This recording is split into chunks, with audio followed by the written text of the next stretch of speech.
so that nobody feels safe, nobody feels comfortable. Rule out increasing taxes entirely. To address that culture and also the quality of human resources on a word-by-word basis. I think Black South Africans have made significant strides. This is progress, and that is nonsense. This is an insult. This is provocation.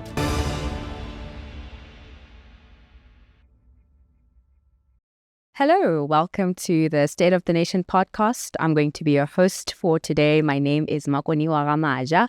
Mike Sham, well, we are generous here on the podcast, so we've given him a bit of a day off, but do stick around for the next 45 to an hour.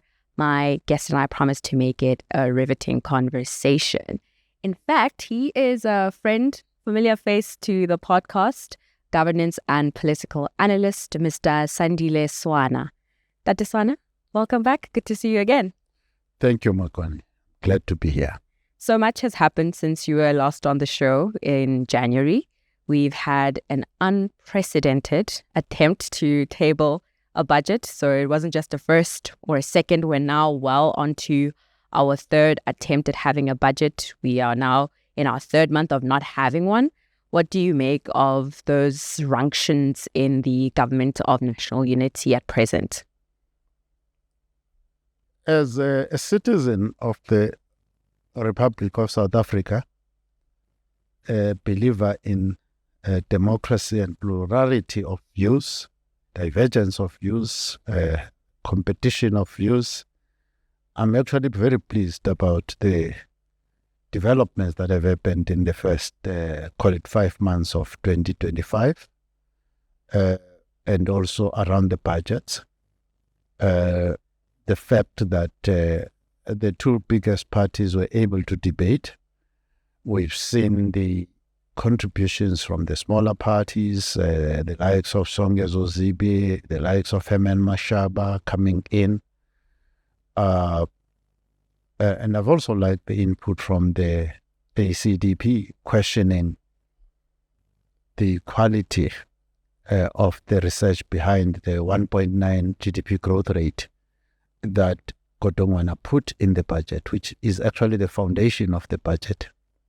And a small party like the ACDP questioned that number, and that number has since been revised by the IMF downwards, that to show that it was wrong in the first place, and a lot of us knew that it was wrong from the start. So the amateurish behavior and the incompetence of National Treasury, which has been imposed on us consistently for 15 years with devastating consequences, has now been exposed, and it is being challenged openly. And I'm very pleased with that. We've seen some of the parties, such as the EFF, tabling comprehensive documents in their comments and inputs into the budget. We've seen a long list of independent organizations, including private sector organizations, consultancies, and all sorts of people. There is a list of who contributed intellectually to the budget. Although, nonetheless, we still came out with a substandard budget, which I'm talking now about the last one that was also rejected. So I'm very pleased because I'm a believer in that innovation, the invention, resourcefulness comes in the midst of intellectual chaos. If we're going to run an entrepreneurial nation, an entrepreneurial state, during the creation process, the creative process, we must anticipate and we must stimulate chaos so that nobody feels safe, nobody feels comfortable until a credible solution is there. I have not seen a credible solution, so I would not be surprised even if this other budget is rejected again, because it must be rejected if it is not the true solution to the problems that we've been suffering for 15 years. So I'm a very happy JP right now. Let's speak more about those smaller parties. You highlighted BOSA and the role that they played in this, the roles of Action SA and the ACDP. Have you found that they've made a substantive contribution to that competition of ideas? Because it seems as though they've almost come in to prop up that fallen ANC hegemonic hold over policy debates in South Africa in just supporting the fiscal framework or helping to adopt the fiscal framework that led to that VAT increase.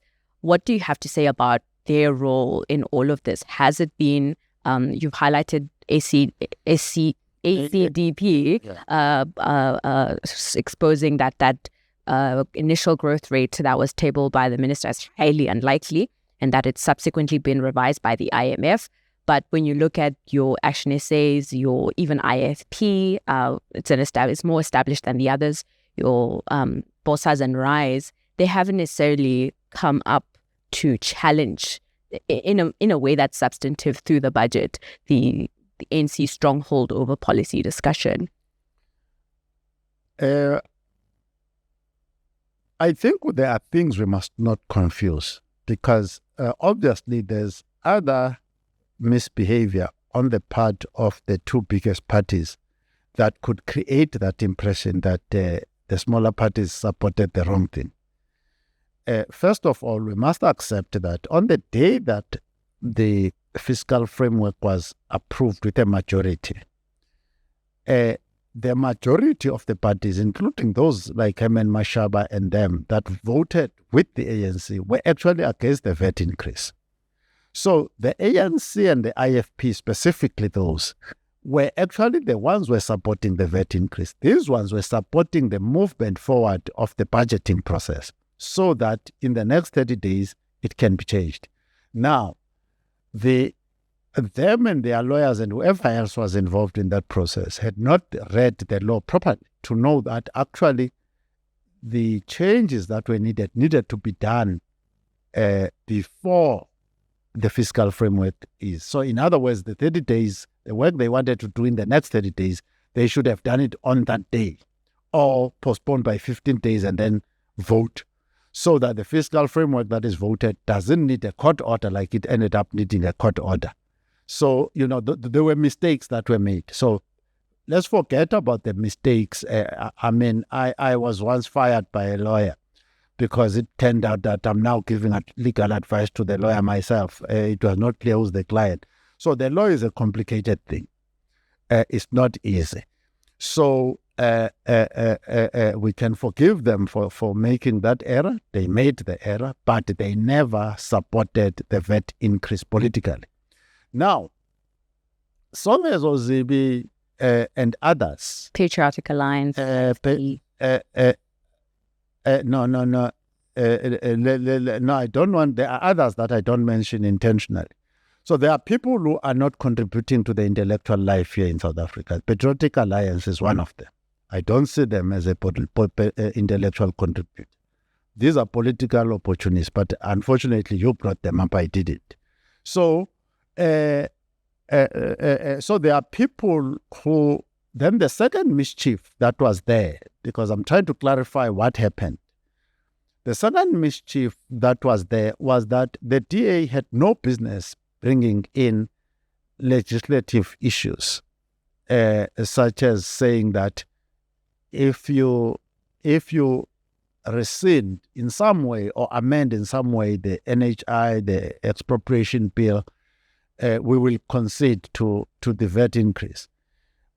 The mixing of those issues was legislatively, in terms of existing laws and budget processes that are stipulated in law, there's no space for that. You can't be doing that. It should not happen. So the two biggest parties, in being the ANC and the DA, brought mischief to the process. The DA, the specific mischief that the DA brought, it brought legislative processes and even processes that needed the constitutional court outside of the budget process. And they brought those things. It's like a cat going to fetch a dead thing or a dead snake and bringing it into the house. That was unwarranted. The ANC had two clear mistakes. One mistake was to introduce the concept of increasing taxes. There is no sober economist today who will be telling you to go and increase the taxes or even increase interest rates. Specifically VAT. Right? Mm-hmm. No. There is a cruel blow in the tax bracket increase, because if now you are working you get an increase. And they've kept the tax brackets low, which is what they've done. They've kept the tax. So for you to jump that tax bracket, even for a small salary increase, to jump into the next highest tax rate is actually very alive at the moment. And it's going to hit the people who need every cent, every rand of that increase, because the cost of living in South Africa has been debated, and it's a problem. It's a problem. So anything that reduces the disposable income or the purchasing power that is on a day-to-day basis in the hands of the South African citizen and the South African resident must not be done. You must not reduce that purchasing power, and you must take steps to increase it instead. So interest rates and tax rates must not go up. There's no type of tax rate that needs to go up, and there is no type of interest rate that needs to go up. Okay? So the ANC, by venturing into that space, was actually defying common sense in the world of economics. It was irrational, and I cannot find a rational reason. I have to then say, no, maybe it's their corrupt nature that they did that. I cannot find a rational reason why they did that. So the two biggest parties, then obviously the ANC, brought in the legal quagmire that the DA and the EFF had to resolve by creating a facility, which is what the DA and the EFF did. They created a facility so that eventually when the court order is needed, it would take literally minutes to get that court order done, because they've done the groundwork for it to be done, to set these decisions. And lastly, I'm very disappointed, I must confess, with Joe Masangai, that it appears at this stage, until the court confirms otherwise, that he actually did not follow proper procedures in the approval of that fiscal framework. So to the extent that he would have done that, and that there was no clear statement and a voting on the clear statement in his committee, that would be a big disgrace to the ANC. They might be wanting to answer that one way or the other, but if a court decision comes out to say, confirm that Joe Masangai made a mistake, I would certainly be very disappointed in him personally, that he would, after so much experience, make that type of error and allow and smuggle a fiscal framework into Parliament. That is a tragedy. That would be a serious, serious tragedy. So that's the benefit that you're giving to those smaller parties, is that at best it was a mistake in how the fiscal framework was adopted, and at worst it was a hoodwinking, like a smuggling, as you've used that word, in how the framework came to be in effect. No, they were solving a different problem. I have no qualms with Musimaimane, Bosa, Action SA, those guys. I have no problem with what they did, because everybody acts according to the professional advice that they have at a point in time. And the professional advice that they had, which was incorrect, would be that they can just amend the fiscal framework in the next 30 days, because this was the issue. What are your alternative suggestions? If you say, let's cancel these 2 tax increases, what are your alternative suggestions? That's the sort of framing that was happening. So if you think politically, what they did is correct. Legally, and you and I are not lawyers, so legally, they were out. This thing, the method that they used was legally out, but politically, I'm fine with them. Legally, technically, legally, they were out, as we say now. Yeah, to an extent, I have to disagree there. I think I would call them to a high standard as members of parliamentarians. I would expect that they would still make an attempt or source different legal opinions. Don't be dogmatic about it. I think we saw this in a debate between a high-ranking member of Action SA and an MP from the EFF, where even when they were still being shown the right procedures weren't followed, they were still adamant. But I want to ask you, since you've weighed in on the debate, to say rule out increasing taxes entirely, right? What is the way forward? And you also said that it's likely that even this third budget may be rejected. What is the way out of this fiscal tug of war between the ANC and the DA and even other parties like the EFF and the MK? Is it to cut spending altogether to reduce the debt to GDP ratio, to control those debt servicing costs, which are increasingly encroaching on South Africa's ability to spend on basic services, be it health, be it education, be it contributing to infrastructure growth, like through the growth fixed capital formation and the government's contribution thereof. You've ruled out the other side, which was to increase taxes and perhaps borrow more. What do you think is the way out of this budget fiscal crisis that we find ourselves in? I think that we need leadership now. And that leadership is to really go back to the basics. And the basics are there, by the way. By the way, a lot of the problems that we have in South Africa, we know the solution, and the people to implement the solution competently at world-class level are in South Africa, and they are South Africans. Then politicians sit and fantasize about other things that can possibly be done rather than the technical solutions that are in place. So we'll deal with that. So to me, the world of economics needs to be brought to the nation itself. As a starting point, can we be a nation that is focused on the actual growth of the economy? Because let's say now you don't have a plan to have a good income in your house, and then you want to budget the expenditures. Are you not clowning now? Right? So we've been clowning for the past 15 years. So the NDP came and said, and the NDP is known by everybody. It's there. You can download it now. It's readily available. The NDP says our growth rate, GDP growth rate, which the ACDP raised, should be 5.4% in the first place. So just like an athlete, we have some good athletes here. One of them is Gani Simbine, 100-meter sprinter, who just won quite nice competitions. Absolutely, yes. But Akani, once he knows that you cannot be a world sprinter if your average running speed is around 10 seconds for every 100 meters. So your training must be that. So you and I can train for 15 seconds. We run around here in the streets.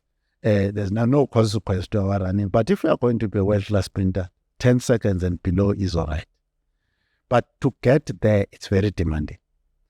Now, 5.4 in terms of our NDP, 6% in terms of the AU, Vision 2063, 6% for every African nation. We are struggling to get to 1%. Over the last 10 years. Right?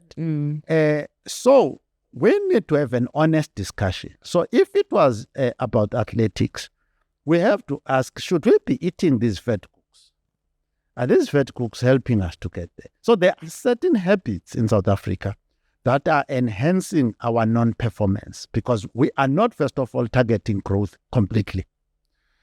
The gross capital formation rate per annum should be 30% in total. So if your GDP, let's say for the sake of argument, is around 7 trillion, 30% of that is about 2.1 trillion. Then you hear guys in the state saying, we're going to raise, for this gross capital formation, we're going to raise 1.3 trillion over 5 years. You should be creating 2.1 trillion per year jobs. If you are already at 12.2 million unemployed, at a minimum, if you are underperforming, you should be creating brand new jobs that have never been seen before, 1.5 million jobs. Now, probably we are saying the largest company in South Africa, whether it would be Checkers or whoever, these are companies that have been there grinding for a long time. I think the last time I checked, it doesn't matter which number you accept, let's say 360,000 or even 500, let's say 500,000 people for Checkers alone. So if you are going to create 1.5 million jobs, you're probably saying I'll create Checkers 5 times a year. The size of Checkers 5 times a year, every year. So we cannot have overweight, lazy, tired people who fall asleep during Parliament if that's the pace at which we need to be moving. So the creation of businesses, new businesses in the state, new businesses in the private sector, there is so much opportunity. To argue that the state should not create businesses or the private sector should be the only one is nonsense, because if you are going to be creating 2 million jobs a year, and Checkers, for the years that it has existed, it has not yet even passed 500,000 jobs on its own, and it is regarded as the biggest in South Africa. I'm just making an example. So let's stop clowning around. So to me, the nation, whether you are a white Afrikaner, whether you are a Mopedi person, a Mokoni, or whatever you are, let's agree, guys, that this is not the time for you to be raising racist questions, racial questions, this and the other nonsense, or that there must be public sector-led growth, or there must be this and that. This nation is core. Eskom, South African Railways. It was the state that created those things that are still sustaining South Africa till today. And the businesses that were there, Anglo-American, those were the biggest at the time, and so on and so forth, were actually riding on what the state was creating, doing their part. So I am saying that this budget, I would be very happy if it is rejected. This one, I think, is saying something about the 21st of May. If it is not a growth budget, it must be rejected, completely rejected, even if it takes us forever. But there's no need for us to accept a budget that is not aggressive. Lastly, there are institutions, including the Reserve Bank. The Reserve Bank needs to answer questions. What is it going to do to stimulate growth? It can't be that the only thing it thinks about is to increase interest rates. Interest rates must go down. Treasury and the Reserve Bank and others who are affected need to be asking which debts need to be cancelled, written off. The government pension fund, the UIF and so on, which are sitting with large sums of money that are not needed to be used in the short term. Are we able perhaps even to give the state in its operations interest-free loans from there, right, to reduce the average cost of borrowing? And I must say this lastly, that when our nation is measured against comparable nations, our problem is not the percentage of debt to GDP ratio. That is not our problem. Our problem is the rate at which we borrow. Because of previous misconduct, the nation of South Africa borrows money from mashonisas. The rate at which we are paying is not the best client that pays. Pardon me, the best client will pay prime -2, prime -3. If people who behave well almost get money for free. I mean, you go to other countries, interest rate can be 2%. It's close to zero. But because our nation as a whole, in terms of the state, the very many state departments have been so seriously misbehaving that the interest rate we have to pay is a mashonisa interest rate. So the cost of borrowing is extremely high. So there is a need to introduce discipline across the state so that any money that we bring in, whether the Reserve Bank pumps in more money into the system, etc., it is received by capable, disciplined, high-performance people who can then trigger economic multipliers on the money. So if the Reserve Bank actually releases 1 rand, that 1 rand needs to generate it to come back as 2.5 rand or 3 rands or 4 rands, because there are competent people who are causing that money to multiply in the system. Let me stop there. So when I think of the idea behind who gets to lead in the economy, whether it's the public or the private sector, I have to look at state-owned entities and how you use the words ill-discipline and misbehavior. I mean, over the last 10 years, they haven't performed at all. In fact, we've had to roll bank bailout after bailout to them. I've heard modest estimates that say we've had a cumulative 500 billion worth of bailouts, 300 of that to Eskom alone. And then on the higher end of that spectrum, you hear amounts of 600 billion to bail out those, again, state-owned entities, be it Eskom, including Transnet and the South African Airways.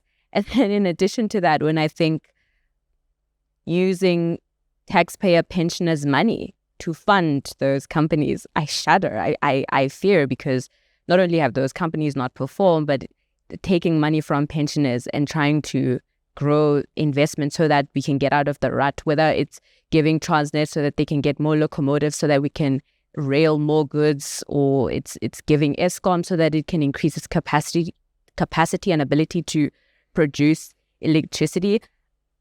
What do you say to someone who has concerns like me about the fact that if we're creating businesses within those state-owned entities, their own history shows us that that's not a good idea?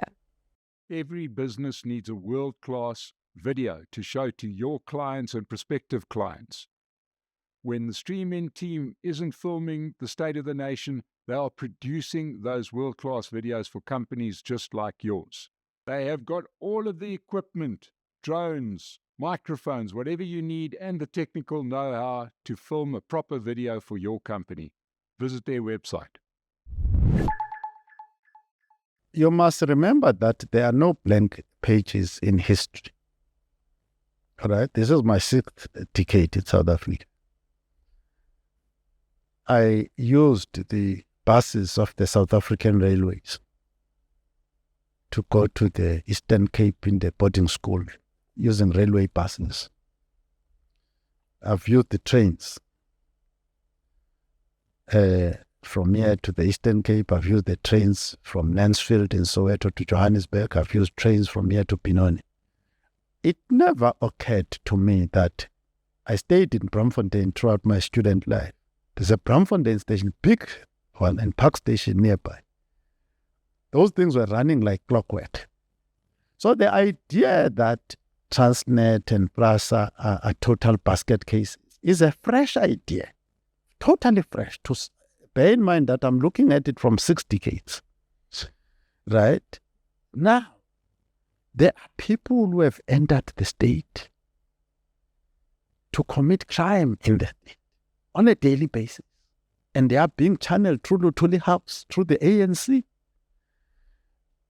And we are not conducting political education, people like you and me, to tell the truth, to say, guys, if you can get rid of this ANC and the channel, because it is a channel of bringing crooks into the state. Eskom, very recently, was a world-leading, world award-winning utility run by Thulani Tabashe, a normal, healthy Zulu guy, under President Mbeki, a black guy of the ANC. So the ANC has transformed itself into a proper mafia. And these problems are coming from that idea. That is the idea that we need to deal with.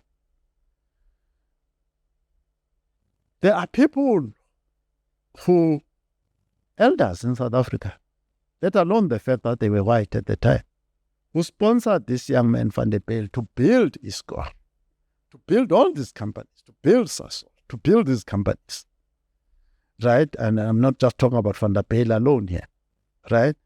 So South Africa, even the training of artisans. I talked to one guy who left after finishing his artisanship in electricity, became an electrician at a young age, 22, 24, something like that. Went to UK. And they would ask him to do something, and he would do it and finish it. And they say, at your age, a British young man who's training in electricity doesn't know these things you know, because our training was so comprehensive of artisans that in the world, at the center of the British Empire, they would admire us. Not long ago, all of Africa wanted South African engineers, not long ago, until we became thugs. So don't talk about money when what you have to deal with are the thugs. So whether the money would have come from the private sector, it has got to come. the money is going to come. Whether it came from the pension fund or, in fact, even these so-called private monies, by the way, come from pension funds. These funders actually take money from pension funds to invest in these things. So that is not the problem. The money is not the problem. And where the money comes from is also not the problem. The problem is that once the money arrives, you are like bringing a fattened sheep into the den of wolves. That is the problem you must solve. And that is the problem that Helen Zille, Stenhuisen, Herman Mashaba, and others need to actually say, this is that. In the absence of this problem being addressed, there's no need to approve a budget. Take a budget, fatten it as much as possible, and hand it over to the thugs to abuse it to the fullest extent possible, which is what they've been doing for 15 years consistently. That is what needs to be stopped. Any other argument is academic. It's of little consequence, because you want to say that it's the ANC, this is the DA, this is the white people, this the black people, that. No, this is criminality. We are here. Both of us probably never graduated in criminology.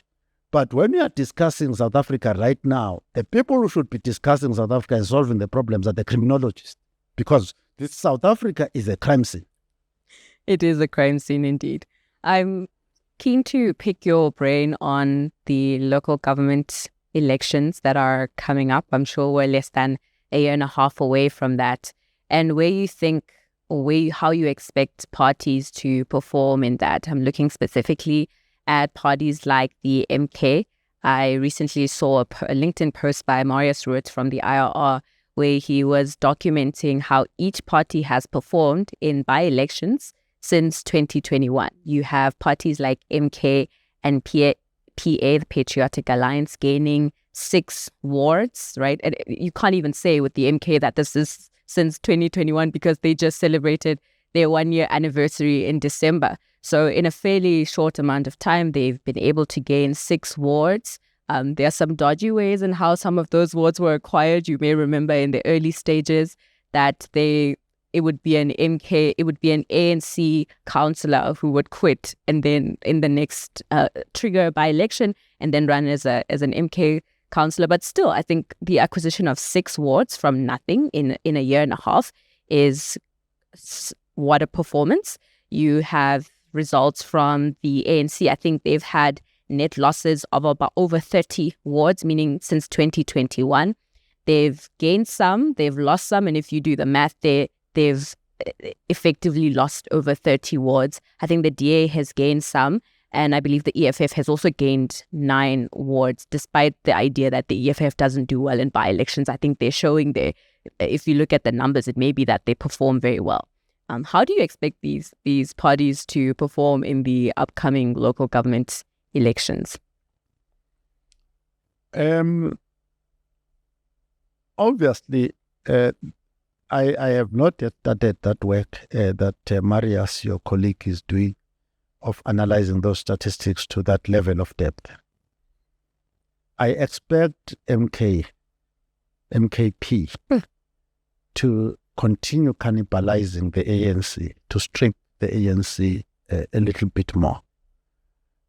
My assessment of the African National Congress is that it has a good chance of settling around 25-30% party in the long term. In the next 10 years, I think that's where it's going to settle. The ANC is going to be a big, small party. And it's going to be an important small party, but it's not going to be a dominant party like it has. It will never go back there.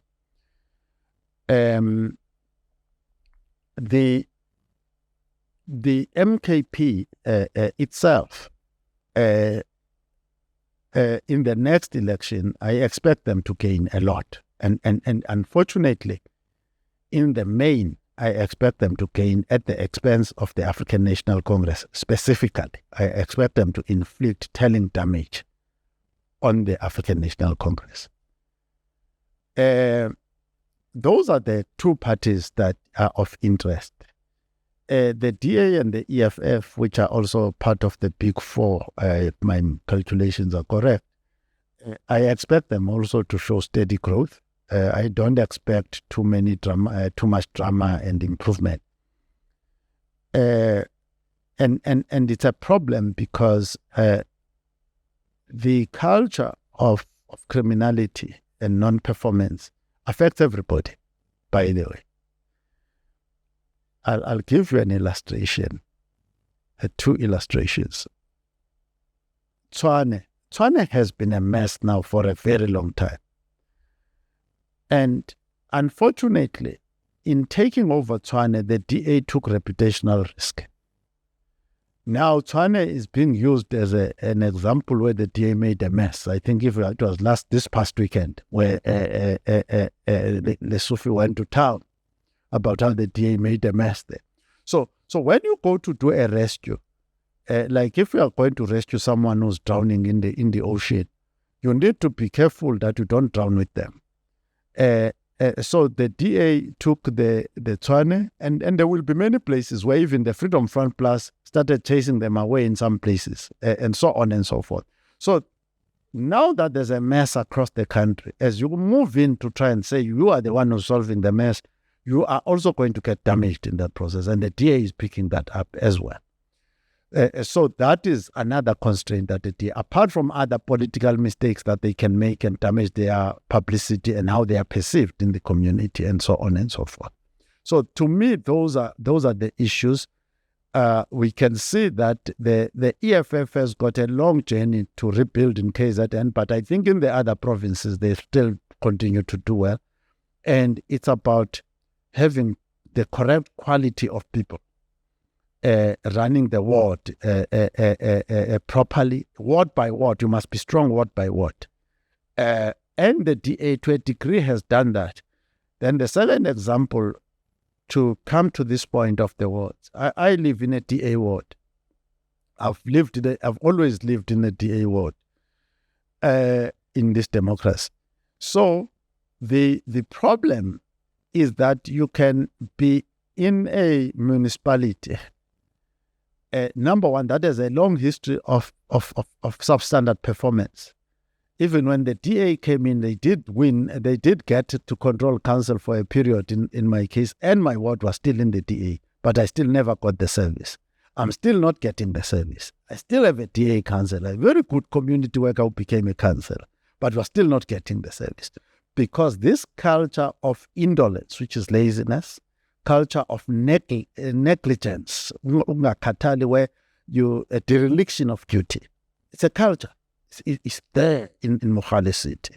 It's there in Joburg. It's just there in South Africa, where leaders can get together, see things going wrong, and allow them to go wrong for just another 15 years, and so on. So that is the difficulty that the parties that are trying to turn the situation around have got to also address, that culture and also the quality of human resources on a ward-by-ward basis.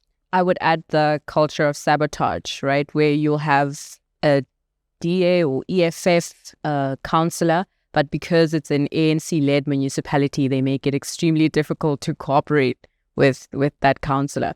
And what do you have to say about the ANC and the EFF partnering to control municipalities in the Northwest?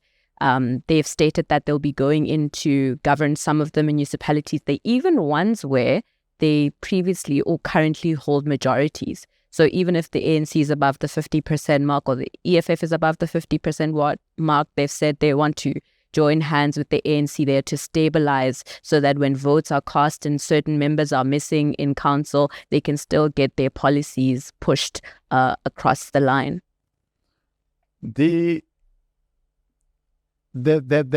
I don't have a problem with that.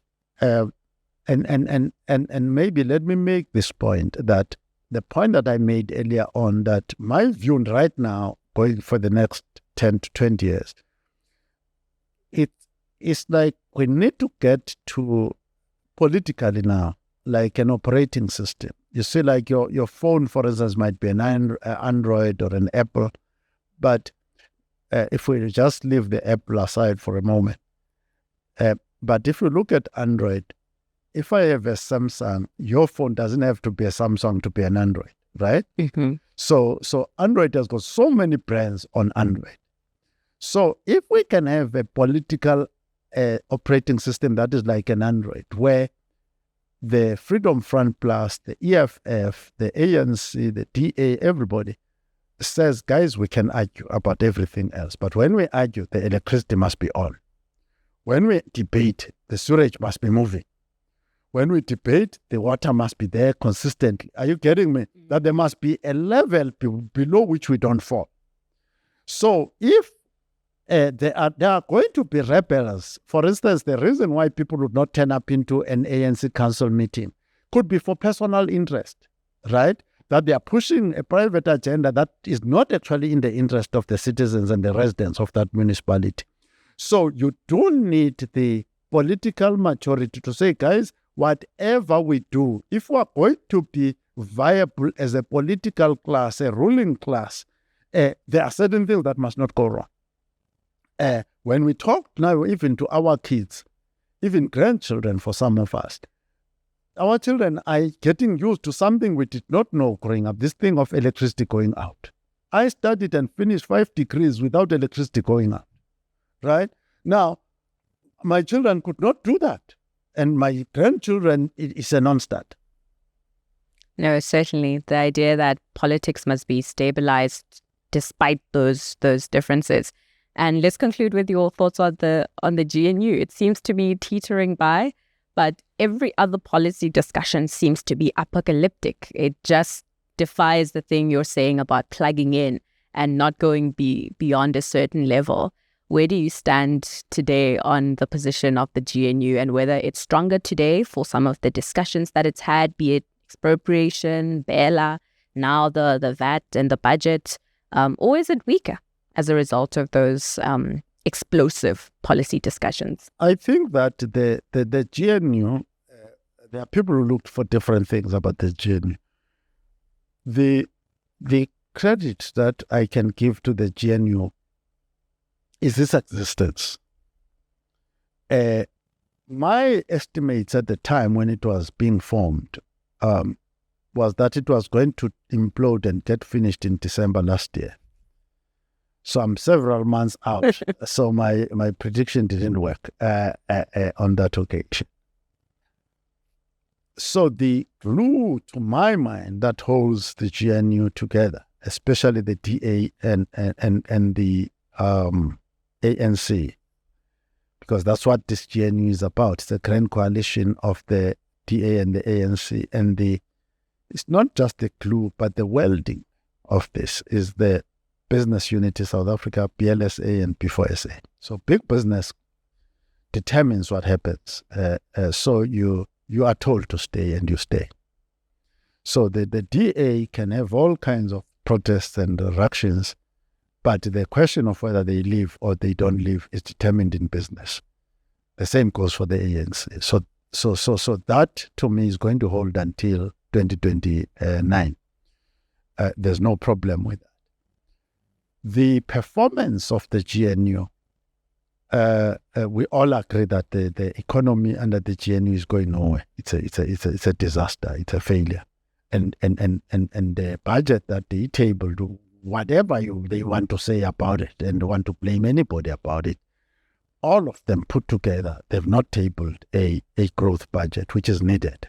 So there is a need for the intelligentsia in South Africa and the political class generally to challenge this GNU to come up with a growth budget that is not there at the moment. We've not seen it. So the ructions that are happening, they are tragedies. The greatest tragedy in South Africa, Thabo Mbeki identified it, but as you dig deeper, you see that actually this thing is terrible. Thabo Mbeki identified South Africa as made up of two nations, one white and very rich and exclusive in a way, and the other one black, very poor and excluded. And a lot of what is called political debate in South Africa is just self-interested attempts to preserve white privilege in South Africa. And a lot of the things that were being debated in this first half of this year around protecting white privilege. Whilst the ones who say they are advancing transformation, unfortunately, have manifested consistent incompetence, criminality, wide-ranging corruption, dereliction of duty. So you have that general mess that was there before the GNU that is now continuing again. But if I were to put in the last word for South Africa and for South Africans, even those who are partnering with Donald Trump, is that for as long as you are trying to protect your farms, a guy maybe has got 6 farms and $1 billion or 2, trying to protect that little basket of his, we're going to destroy this nation. We need people who can, all of us, operate on Android and say this is what is needed for the nation, not what is needed for the white Afrikaner to the exclusion of the African-speaking colored, or that somebody wants to argue for the African-speaking colored and exclude the Xhosa, or and the Xhosa wants to exclude the Zulu. That is the nonsense we're dealing with at the moment. So I'll stop there. Sure. Do you not think that's a false binary, that there's this group of white South Africans who are rich and Black South Africans who are poor? You don't think Black South Africans have made significant strides in terms of gaining access, not just to economic opportunity, but also representation in big, important roles in the economy, that Blacks have accumulated and amassed significant amount of wealth throughout our democracy? You still think that it's simply that Blacks are poor and whites are rich? Thanks a lot for that. My view, and I've recorded this view, I'll send you the article, is that the position of the Black majority, with specific emphasis on the so-called coloreds and the Africans, since 1994, the position of this group, I exclude the Indians in this because they've been able to make some progress. The position of these two ethnic groups has deteriorated since 1994. In 1994, in broad terms, as a proportion of the population, the ratio of graduates in the Black community as a percentage of, as a proportion of the population would have been 1:1.1 with the whites. We're almost equal as a percentage. By now, we're at 1:6. So, in very rough terms, you would say for every 1 graduate as a percentage, you have 6 whites. I looked at the city of Cape Town. In the city of Cape Town, for coloreds and Africans, you have 4 whites for every single African or colored graduate. So the percentage would be about 11, I think it was 11 for Africans, 11.6 for coloreds, 44% for